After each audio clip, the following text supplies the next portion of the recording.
أهلا بيكم متابعين قناة فيلم من الآخر. أتمنى تشتركوا في القناة وتفعلوا الجرس علشان توصلكم كل الفيديوهات الجديدة.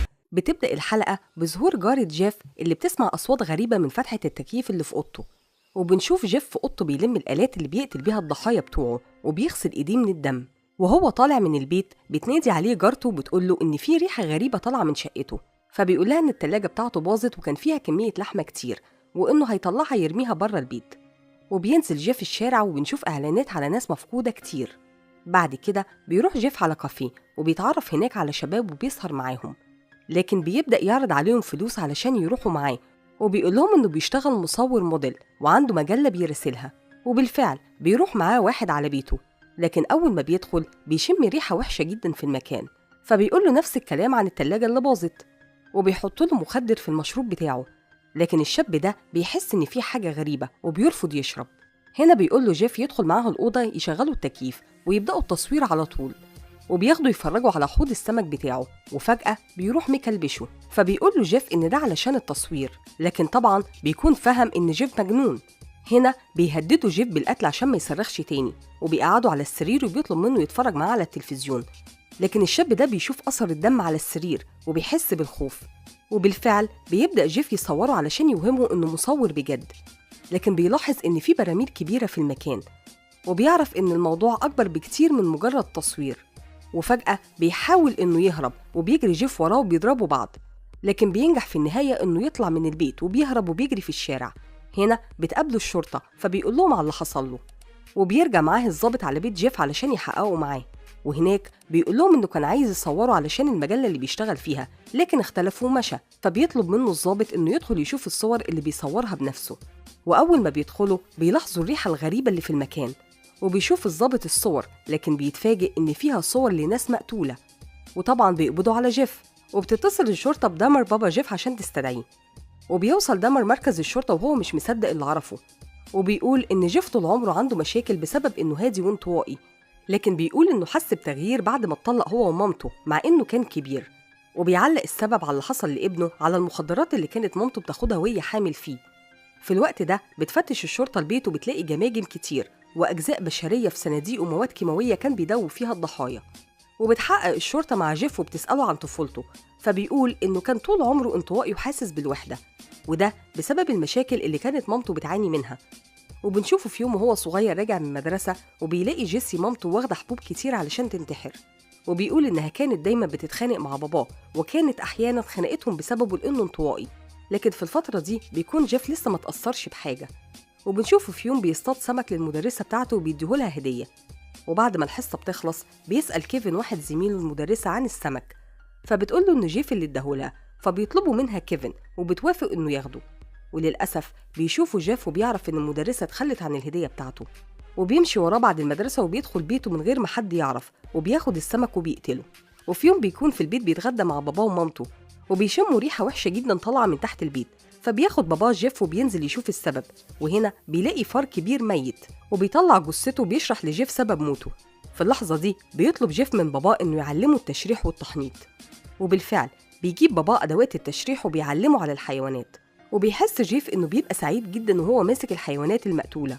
وبعد ما بيكبر جيف وباباه ومامته بيتطلقوا بيسافر يعيش فترة لوحده، وبيتصل بباباه يطلب منه إنه يرجع يعيش معاه، لكن دمر بياخده يعيش في بيت جدته، وبيقول له إنه لازم يشتغل علشان يصرف على نفسه، وإن جدته ست كبيرة ولازم يساعدها في نظافة البيت. وبيوافق جيف وبيعيش مع جدته وبيتعامل معاها كويس، وبيشتغل في محل مصنعات لحوم، لكن مش بيكون معاه البلطو الأبيض اللي بيلبسوه هناك، فبيطلب منه صاحب المحل إنه يشتري واحد. وفعلا بيروح جيف في محل ملابس بعد الشغل يشتري بلطو، لكن بيشوف مانيكان في المحل فبيقرر إنه يسرقه، وبياخد المانيكان عنده في البيت، وبيطلب من جدته ما تدخلش أوضته خالص، لكن طبعا جدته مش بتسمع كلامه وبتدخل تشوف فيها إيه. وبنشوف جيف بيقابل شاب تاني وبيطلب منه يصوره للمجلة اللي بيشتغل فيها، وبيوافق الشاب ده وبيروح معاه بيته، وبيخدره جيف وبيسيبه وبينزل يشتري مشروب. لكن فجأة بيبدأ الشاب ده يفوق وبيطلع يجري من البيت، وبتشوفه صاحبة البيت وهو بيحاول يهرب فبتبلغ الشرطة. في اللحظة دي بيوصل جيف وبيشوف الشرطة مستنياه، فبيقولهم إن الشخص ده موديل هو بيصوره لكن شرب كتير ومش في وعيه، وبياخده تاني على بيته من غير ما حد يعترض، وللأسف بيقتله. وبنرجع لقبل ما جيف يتولد، وبنشوف مامته وهي حامل فيه وإزاي كانت على طول مش في وعيها بسبب المخدرات. وبياخدها دامر للدكتور علشان يتابع معاها ويحاول يعالجها. وبنلاحظ قد إيه علاقة جيف بباباه قوية وإنه كان على طول معاه، وده اللي تسبب في الخلل النفسي اللي حصل له بعد الطلاق. وفي المدرسة بيتميز جيف بحبه للتشريح لدرجة إنه طلب من المدرس يفضل موجود بعد المدرسة ويساعده في تشريح الحيوانات. وبنشوف دامر مع مراته في المحكمة وقت الطلاق علشان تحكم بحضانة الأولاد، وللأسف بتحكم المحكمة لمراته بالطفل الصغير، وبيكون جيف لازم يعيش معاها لأن دامر ما عندوش بديل.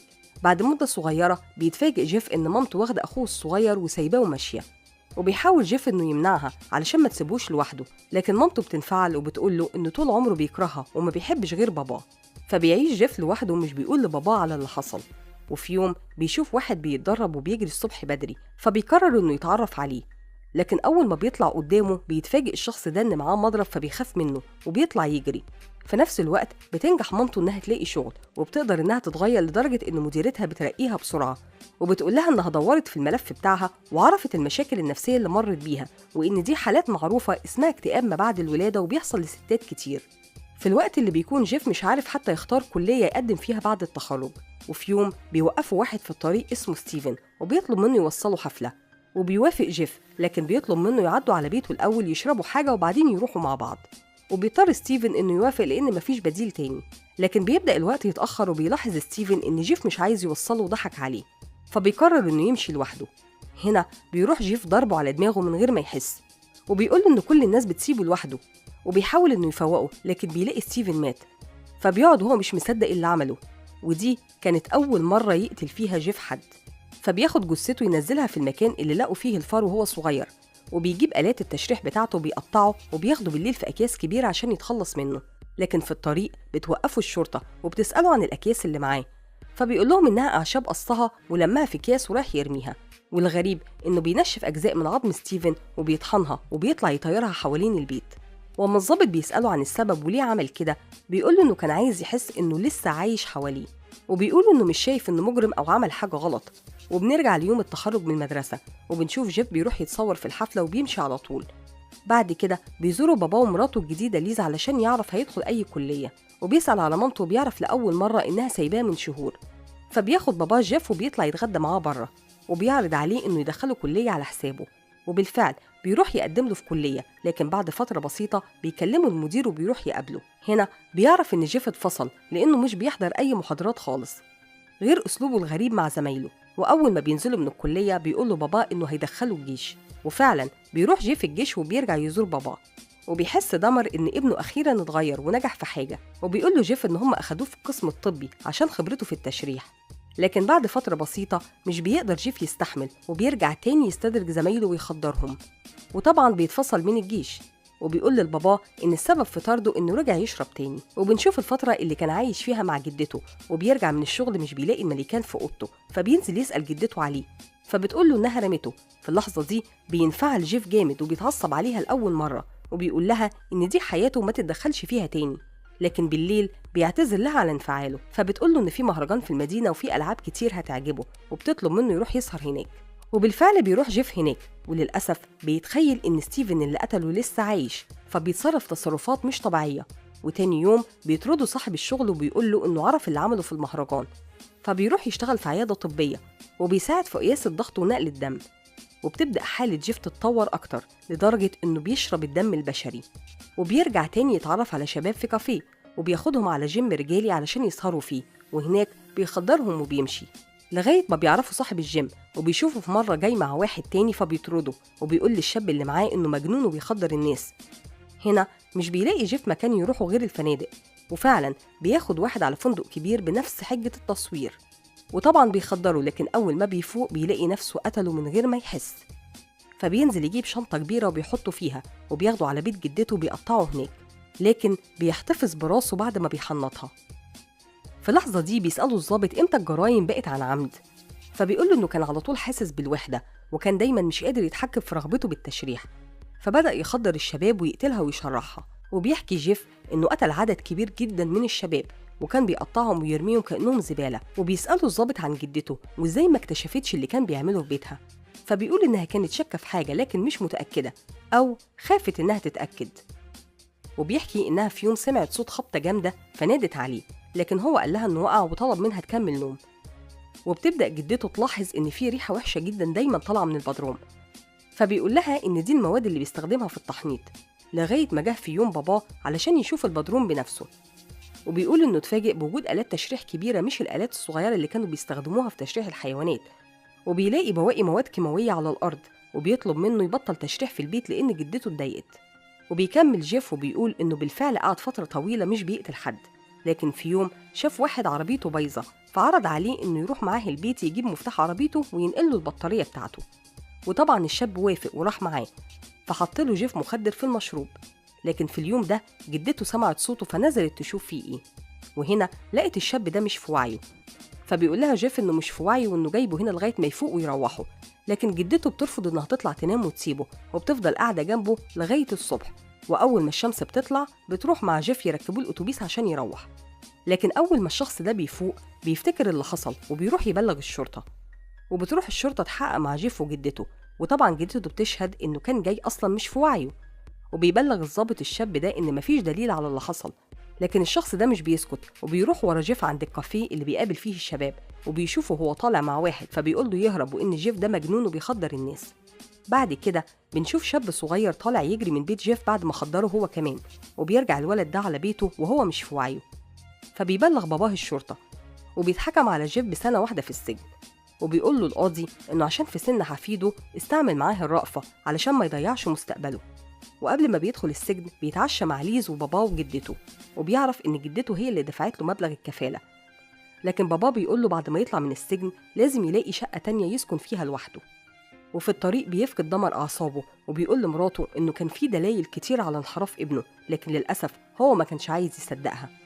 وبتعدي السنة وبيروح باباه ياخده من السجن، وفي النهاية بيقول له جيف إنه اتغير وهيبدأ حياة جديدة، وبيروح على المكان اللي أجر فيه الشقة اللي هيعيش فيها. لكن بيشوف توني الشاب الأبكم وهو بيسأل على حاجة، فبيعرض عليه إنه يشتغل موديل معاه، وللأسف بيوافق توني وبيطلع معاه. بتبدأ الحلقة بظهور مامة توني وهي بتولده، وبعد ما اتولد بفترة بتكتشف إنه هو مش بيسمع، فبتروح للدكتور، وللأسف بعد الكشف بيقول لها إن ابنها هيطلع أبكم. وبيكبر توني وبيتعلم لغة الإشارة، وبيتعامل مع مجموعة من أصحابه بنفس الحالة، وبيقول لهم إنه عنده طموح كبير ومش هيسمح لحالته دي إنها تعطله. وبنشوف قد إيه توني متفاهم مع أهله وبيقول لهم على كل حاجة في حياته. وفجأة بيجيله واحد صاحبه بيبلغه إن صاحبهم اللي كان معاهم في الكافيه اتقتل، وللأسف الحادثة دي بتأثر على توني جدا وبتخليه ياخد قرار إنه يسافر يشتغل في مكان تاني. وبتحاول مامته إنها تقنعه يرجع في كلامه، لكن توني بيوعدها إنه هيجي يزورها على طول. وبيبدأ توني يدور في المحلات على شغل، وللأسف كل محل بيروحوا بيطلع لهم ورقة للطلب لأنه ما بيعرفش يتكلم، فبيترفض من أماكن كتير جدا لغاية ما بيدخل في محل ملابس وبيطلع الورقة يديها لصاحب الشغل. وهنا بيتفاجئ إن صاحب الشغل ده بيعرف لغة الإشارة وبيقبل إنه يشتغل معاه، فبيطلع توني وهو فرحان جدا. وفي يوم بيلاقي توني إعلان عن طلب موديل، فبيروح وبالفعل بيشتغل، وبيكون توني شخص ملتزم جدا وبيروح يزور مامته وإخواته زي ما اتفق معاهم كل أسبوع. وهناك بتقول له أخته إنها هتجيب بيبي وهتسميه على اسمه. وفي اليوم ده بيتعرف جيف على توني في الكافيه، وبيتصاحبوا وبيسهروا مع بعض طول الليل. وبيحاول جيف يحط له مخدر في المشروب بتاعه، لكن بيحس إنه إنسان طيب فبيرجع في كلامه، وبيبدأ يتعامل مع جيف على إنهم أصحاب. والأول مرة بيخرج جيف مع حد ويحس إنه ليه صديق بجد، وبياخدوا توني معاه في جلسات التصوير وبيقضوا طول الوقت مع بعض. وبيكون تأثير توني على جيف كويس جدا، لدرجة إنه بيتقابل مع باباه ومراته الجديدة وبيعاملهم كويس وبيعزمهم عنده في البيت. وفي يوم بيقرر إنه ياخد توني معاه على البيت، وبالفعل بيروح معاه توني وبيتفرج على حوض السمك بتاعه، وبيعرض عليه جيف إنه يقعد معاه. وتاني يوم بيجهز توني علشان يروح الشغل، وبيحس جيف إنه هيهرب منه، لكن توني بيقول له إنه هيرجع بعد أسبوع في الأجازة بتاعته. في اللحظة دي بيشوف جيف درج الصور بتاعه، فبيشك إن توني شاف صور الضحايا، وبيطلع ومعاه شاكوش ورا ظهره علشان يقتله. لكن توني بيقدر يقنعه إنه راجع تاني وبيطمنه، وبالفعل مش بيقدر جيف يقتله، بيسيبه يمشي. وبنشوف مامة توني وهي بتبلغ الشرطة عن اختفائه، وبتقول للضابط إنه بقاله أسبوع ما ظهرهاش، وهو كان متعود يجي في أجازة كل أسبوع ومش بيرد على أي اتصال. وبتعلق صوره في كل مكان وبتعمل مظاهرة مع الصم والبكمة علشان الشرطة تدور عليه. وفي اللحظة دي بيشوفهم جيف وبيرجع البيت في حالة مش طبيعية، وبيدور على الكارت بتاع توني وبيتصل بمامته وبيقول لها إن توني ضاع وما تدورش عليه تاني. وبيفتكر إن بعد ما توني مشى رجع تاني في اليوم ده وهو ناسي مفاتيحه، وللأسف ما قدرش جيف إنه يمنع نفسه من قتله. وبنشوف مامة توني وهي قاعدة زعلانة وبتفتكر لما كان توني بيجي لها يقعد معاها، وآخر يوم شافته فيه وقال لها إنه عنده ميعاد مع واحد صاحبه. في الوقت ده بيكون جيف بدأ ياكل أجزاء ضحاياه البشرية بعد ما كان بيعمل عليها تجارب. وبنشوف اليوم اللي اتقبض فيه جيف، وبتطلع جارته غليندا تشوف الشاب اللي كان عنده وبيهرب، وإزاي قبضت الشرطة على جيف بعد ما طلع سفاح. وبتطلع تقول للشرطة إنهم اتأخروا، وإنها قعدت شهور تكلمهم وتقول لهم إن في ريحة مش كويسة في المكان، وبتسمع في الأخبار إنهم لقوا 11 جثة لغاية دلوقتي. في نفس الوقت بيكون رئيس الشرطة بيتابع التقارير، وبيعرف إن الشرطة جالها قبل كده أكتر من بلاغ وما اهتمتش، وبيتصل رئيس الشرطة بالمحافظ يبلغه باللي عرفه، فبيطلب منه إنه يعمل تحقيق مع كل اللي جالهم بلاغات وما اهتموش بيها. وبتبدأ الشرطة تبلغ أهالي الضحايا بموت أولادهم. وبنشوف غليندا وهي في مقابلة مع الصحافة وبتحكي لهم اللي حصل، وبتتهم الشرطة بعدم الاهتمام والتمييز العنصري، وإن كل الضحايا من السود وعشان كده ما اهتموش بيهم. فبتقول لها غليندا إن الموضوع متعب للأعصاب، خصوصاً إنها قعدت سنة تتصل تبلغ عن روايح وحشة طالعة من أوضة جيف. وبنشوف الأب جاكسون رايح مع ابنه مبنى المحافظة، وبيقول لهم إن اللي حصل ده لازم يتحقق فيه، وإن الدنيا مقلوبة وفي مظاهرات ضد الشرطة بسبب إنهم ما اهتموش عشان الأشخاص اللي اختفوا كانوا سود. وبيروح يقابل غليندا اللي بتعرفه على طول، وبيطلب منها تحكي له كل اللي حصل. فبتقول له إنها عملت بلاغات كتير جدا، لكن للأسف الشرطة ما جاتش ولا اهتمت. وبتبدأ تحكي له إنها كانت بتشم روايح قوية ونفاذة طالعة من فتحة التكييف اللي من شقة جيف، وإنها راحت قبل كده كلمت جيف عليها، واستغرب لما عرف إنها بتوصل لها الروايح دي، وقال لها إنه كان بيشوي لحمة وبيوعدها إنه مش هيشوي حاجة في البيت تاني. وبعد كده بتقابل واحد اسمه دين جارهم الجديد، وبيساعدها تطلع المشتريات بتاعتها، وكان واحد طيب جدا. لكن بعد ما بيمشي بتسمع جيف اتعرف عليه وبيبقوا أصحاب جدا. وفي يوم بتصحى على صوت خناقة جاية من عند جيف، فبتتصل بالشرطة تبلغهم، لكن الشرطة مش بترضى تيجي، وبتقول لها إن مش هي اللي بتتعرض للخطر، فما يقدروش ييجوا يعملوا حاجة. وبعد كام يوم بيكتشفوا إن دين مش بيستلم الرسائل بتاعته، فبتطلع لسوبا مدير العمارة وبتقول له إن دين اختفى، وبيروح معاها يخبط عليه وطبعا مش بيلاقي حد. فبتاخده غليندا على شقتها وبتخليه يشم الريحة اللي جاية من بيت جيف، وبتقدم شكوى رسمي فيه علشان يطرده من البيت. وبالفعل بيروح سوبا يديله إنذار بالطرد، فبيقول له جيف إنه جاب ناس نظفت الشقة ومش هيكون فيها أي روايح تانية. لكن سوبا بيعتذر له وبيقول له إن غليندا متضررة جدا منه، وبيقرر جيف إنه يروح يقابل غليندا بنفسه. وبالفعل بيروح يقول لها إنه جاب ناس تنظف ومش هتشم أي روايح تانية، وبيطلب منها تسحب الشكوى. لكن غليندا بترفض، فبيطلب منها إنه يدخل يتأكد بنفسه إن في روايح وصلها من عنده، وبتدخله غليندا وهي خايفة وبتسيب الباب مفتوح. وبيطلع عامل لها ساندوتش هدية، لكن غليندا مش بترضى تاكله، وبعد إلحاح منه بتقول له إنها مستعدة تسحب الشكوى على شرط واحد، إنه يقول لها مكان الولد المكسيكي اللي هرب قبل كده والشرطة رجعته. لكن جيف طبعا بيسكت وما بيعرفش يرد عليها، وهي بتكون شاكة فيه بالفعل، وبيحاول تاني إنه يضغط عليها علشان تاكل الساندوتش، لكن غليندا بتصر على الرفض وبتطرده. وبتبدأ تراقبه وبتشوفه بالليل برضه جاي مع واحد تاني، وبتسمع إنه بيعرض عليه $100 علشان يصوره.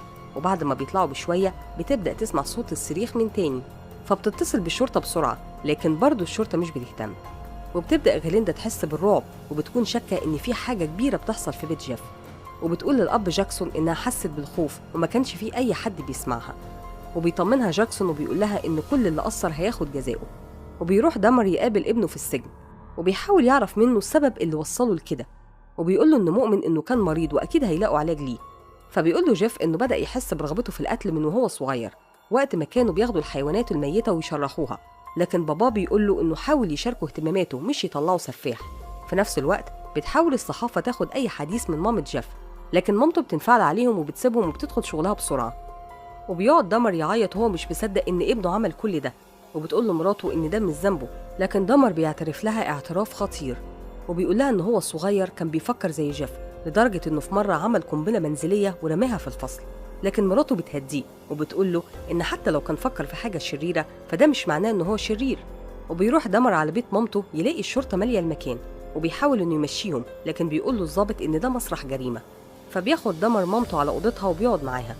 في نفس الوقت بيكون الأب جاكسون بيتكلم في الكنيسة عن اللي حصل من جيف، وبيقدر إنه يهدي أهالي الضحايا، وبيقول لهم إن الشرطة هتعاقب كل واحد أثر في شغله. وبالفعل بيوقف رئيس الشرطة الاتنين الضباط اللي رجعوا المكسيكي تاني لجيف، وبيشوف دامر الضحية الأخيرة اللي هرب في لقاء تلفزيوني، وهو بيقول إن جيف قال له إنه هياكل قلبه. وللأسف بيتفاجئ إن في واحد طالع بشخصية خفية وبيقول إنه كان صاحب جيف، وبيحكي إنه تعرض للاعتداء من باباه وهو صغير، وكمان كان بيعاني من معاملة مرات باباه السيئة، ومش بيتحمل دمر أكتر من كده وبيقفل التلفزيون. وبيروح دمر مع المحامي يزور جيف وبيقول له إنه لازم يقوله إنه مجنون وما كانش حاسس باللي بيعمله، لكن جيف كان عادي جدا وبيفضل يقول له إنه كان واعي لكل أفعاله. هنا بيقول له باباه إن مش لازم يدعي الجنون لأن كان في حالة زيه من كام سنة واتحكم عليه إنه يتحجز في المستشفى لغاية ما يتعالج. وبيحكي له عن واحدة صاحبة محل اختفت وابنها بلغ عن واحد اسمه إد كان آخر واحد عندها في المحل، وأما الشرطة راحت تستجوبه لقوا جثة الست دي هناك، وبعد ما فتشوا المكان لقوا جثث كتيرة جدا. وبيقول له إنه ممكن يستشهدوا بالقضية دي ويتحكم له زيه ويدخل المستشفى، لكن للأسف هيئة المحلفين كانت شايفة إن جيف كان مدرك لكل أفعاله. هنا بيقول لهم القاضي إن كده أكيد هيتحكم عليه بالسجن طول العمر. وبتطلع مامته عشان تمشي، لكن دمر بيناديها وبيقول لها إن هي السبب في اللي حصل، وبيتخانقوا الاتنين مع بعض، وبتحاول مراته إنها تهديه لغاية ما مامة جيف تمشي. وبعد كده بتروح مامته تقابل جدة واحد من الضحايا وبتحاول إنها تقنعها إنهم ما يكونوش متحاملين جدا على جيف في المحاكمة، وبتطلب منها تساعدها علشان يدخل المستشفى. لكن جدة القتيل بترفض وبتقول لها إنها حاسة بيها كأم لكن مش ممكن تساعدها. وبيبدأ أهل الضحايا يقولوا كلمتهم في المحكمة لغاية ما بتدخل واحدة أخت واحد من اللي قتلهم جيف وبتنفعل وبتحاول تعتدي عليه، وقبل النطق بالحكم بيسمح القاضي لجيف إنه يقول كلمته. وبيطلع جيف يعتذر لكل الناس اللي أذاها وبيقول إنه كان عارف إنه مريض وشرير لكن ما أخدش أي خطوة لعلاج نفسه أبدا، وبيتحكم عليه بالمؤبد 15 مرة بعدد الضحايا اللي قتلهم. وقبل ما ياخدوه للسجن بيقول له دمر إنه كان غلطان لأنه قصر في حقه. في نفس الوقت بتحاول مامة جيف إنها تنتحر لأنها كانت شايفة إن ليها دور في اللي ابنها عمله وإن بسببها ناس كتير جدا اتأذوا. وبنشوف دمر وهو بيكتب كتاب عن ابنه وحياته، فبتدخل مراته وبتبلغه بإن ابنه الصغير ديفيد كلمه وبيقول إن مامته حاولت تنتحر، وبتتفاجئ إن دمر مهتمش وبيقول لها إنه هيبقى يكلمه بعدين. وبنشوف جيف في السجن وبيجيله رسائل كتير جدا من ناس معجبين بيه، وبيلاقي نفسه بقى شخصية مشهورة وبيعرف إنه بقى رمز للشر وبقى له قناع في عيد الهالوين. وبتزيد رسائل المعجبين لجيف ومعها فلوس كتير علشان يرد عليهم، وبيطلب من الحارس إنه يشتري له شريط كاسيت، لكن الغريب إنه بيشتري شريط عن صوت الحيتان، فبيدخل الحارس التاني بالليل وبياخده منه. وبنشوف مامة توني بيجيلها إعلان عن نشر كتاب جيف، فبتروح للمحامي علشان ترفع قضية على دار النشر لأن الكتاب ده هيأذي ناس كتير، لكن المحامي بيقول لها إن القضايا المدنية دي بتاخد وقت طويل جدا وهيكون الكتاب اتنشر والناس قرته ومش هتستفيد حاجة، لكن اللي يقدروا عليه إنهم ممكن يرفعوا قضية وياخد أهل الضحايا أرباح الكتاب. وبيشوف جيف باباه في التلفزيون وهو بيتكلم عن الكتاب، ويبلغ المحامي جيف بقرار القاضي وإن كل الفلوس دي من حق أهل الضحايا. في نفس الوقت بتكون عيلة الطفل المكسيكي اللي اتقتل بتجيلهم معاكسات كتيرة جدا، وللأسف ما بيقدرش أخوه يمر من الأزمة وبيحلم بكوابيس كتير. وبيروحوا يقابلوا المحامية بتاعتهم اللي بتقول لهم إنها هتقضي الشرطة لأنها ما قدرتش تحمي ابنهم وهتطلب لهم مبلغ كبير تعويض. وبنشوف غليندا لسه بتسمع أصوات من الشقة وبتحس بالخوف لدرجة إنها بتنزل تنام في مدخل العمارة، وهنا بتتفاجئ إن باقي السكان زيها وبيسمعوا أصوات تعذيب هم كمان. وبتروح غليندا جنازة الطفل المكسيكي وبتقابل بابا سونستون هناك وبتقول له إنها ما قدرتش تساعده وبتطلب منه إنه يسامحها، لكن سونستون بيقول لها إنها عملت اللي عليها. وبنشوف دمر بيزور مامته في المستشفى وبيقول لها إن الفيلم اللي كان هيتعمل عن حياة جيف اتلغى وإنه ما كانش يقصد من الكتاب غير مساعدة الأبهات التانيين علشان ياخدوا بالهم من ولادهم. وبترجع غليندا البيت مع بنتها ساندرا، فبتلاقي شباب بيصوروا بيتها وبتتعصب عليهم ساندرا وبتكسر لهم الكاميرا وبيقولوا لهم إن الموضوع مش مادة للضحك وإن في ناس اتقتلت بجد. وبيطلعوا يلاقوا جيف في برنامج تلفزيوني بيحكي قصته. في اللحظة دي بتوصل الشرطة وبتقبض على ساندرا عشان كسرت الكاميرا، وبيحكم القاضي إن كل حاجة جيف تتباع في المزاد وتروح فلوسها لأهالي الضحايا، لكن الحكومة بتقرر إنها هي اللي تشتري كل حاجات جيف. وبالفعل بيروح جو مسؤول الحكومة وبياخد كل حاجات جيف وبيخلي الونش يدوس عليها ويكسرها كلها. في الوقت ده بتقابل المحامية سونستون وبتبلغه بمبلغ التعويض اللي اتحكم له بيه. وبالليل بيروح جو يقابل سونستون وبيديله شيك بنصيبه اللي طلع له من فلوس المزاد، وبيقول له إن الحكومة شافت إنها لازم تقفل موضوع جيف خالص. وبيبلغ مدير المبنى غليندا إن المحافظة اشترت المبنى وهتهده وإنه قدام السكان شهرين لغاية ما يمشوا، وفعلا بعد شهرين بيتهد المبنى بالكامل. وفي الوقت ده بيكون جيف في السجن وبيحاول واحد من المساجين إنه يقتله، لكن بيلحقوه بيودوه المستشفى. وبتجيله رسايل من معجبين كتير جدا.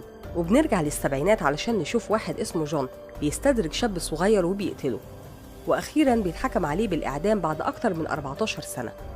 وبتكون غليندا بتشوف الخبر وبتقول إن جيف أسوأ منه ويستاهل هو كمان حكم بالإعدام. في نفس الوقت بيكون جيف في مطعم السجن وبيفضل يضايق زمايله، فبيروح له مسجون وبيقول له يبطل اللي بيعمله، لكن جيف بيقول له إنه ما يقصدش حاجة. هنا بيقرر المسجون ده إنه يعرف قصة جيف إيه بالظبط، وبيروح على مكتبة السجن وبيعرف حكايته كلها. في نفس الوقت بيكون جيف قاعد بيشوف لقاء جون قبل ما يتعدم، وبعد كده بيروح على راجل الدين اللي في السجن يكلمه وبيقول له إنه كان دايما هو صغير بيحب الأشرار اللي في الكرتون، لكن دلوقتي بيفكر في الذنوب اللي عملها. فبيطمنه الأب وبيقول له إن ربنا بيغفر كل الذنوب. وبنشوف غليندا وهي بتقابل الأب جاكسون وبتقول له إنها مش قادرة تسامح جيف وبتتمنى إنه يتعذب، لكن الإحساس ده مزعلها جدا لأنها حاسة إنها عايزة تنتقم منه. فبيقول لها إن اللي هي حاسة بيه ده أمر طبيعي بسبب اللي مرت بيه، وإنها لازم تقرب من ربنا علشان تتخلص من الإحساس برغبة الانتقام اللي جواها. وبيروح دامر يزور جيف، فبيقول له إنه قابل الأب اللي في السجن وبيحضر الدروس وبيطلب من ربنا إنه يغفر له. وفي الوقت اللي بيكون جون بيتعدم فيه بيكون جيف بيتعمد علشان يتخلص من ذنوبه، لكن زميله اللي في السجن مش بيقبل فكرة إنه يتوب وبيقرر إنه يقتله. وتاني يوم بيروح الحارس ياخد جيف علشان ينظف صالة التدريب مع زميله جيس، لكن بيكون قرر إنه يساعد في قتله، وبيروح يجيب المسجون اللي عايز يقتله وبيقول لهم إنه هيساعدهم. فبياخد جيس بعيد عن جيف وبيمشي الحارس من المكان. في اللحظة دي بيعرف جيف إن في حاجة بتحصل، وفعلا بيطلع المسجون بعد ما قتل جيس وبيروح على جيف علشان يقتله. والغريب إن جيف مش بيقاومه خالص. وبعد موت جيف بيقابل باباه ومامته عند المحامي لأنهم بعتوله نص رماد جسمه بس، فبيقول له المحامي إن الرماد اتقسم ما بينه وما بين مامة جيف، وبيختلفوا بسبب إن الدماغ راحت تتحلل، وإن مامة جيف موافقة على كده لكن باباه رافض، وبيقول إن رغبة جيف إنه كان جسمه يتحرق بالكامل. وبيوصلوا الموضوع للمحكمة اللي بيحكم في الآخر إن مخ جيف مخ طبيعي ولازم يتحرق مع بقية جسمه. وفي النهاية بتكون غليندا بتشتري طلبات البيت وبتشوف خبر قتل جيف، فبتقرر إنها تروح على سكرتيرة المحافظ علشان تشوف عملوا إيه في الطلب اللي قدمته قبل كده. وبتكون غليندا قدمت طلب قبل كده بتحويل أرض المبنى لجنينة تذكارية لضحايا جيف، لكن السكرتيرة بتقول لها إن الحكومة شايفة إن من الأفضل الناس تنسى السفاح ده. لكن غليندا بتقول إنها مش هتيأس وبتروح تقف قدام المبنى وبتقول إنها هتفضل وراهم لغاية ما يعملوا جنينة تذكارية للضحايا. وطبعا لغاية دلوقتي مفيش أي حاجة اتعملت ليهم. أتمنى تشتركوا في القناة وتفعلوا الجرس علشان توصلكم كل الفيديوهات الجديدة. سلام.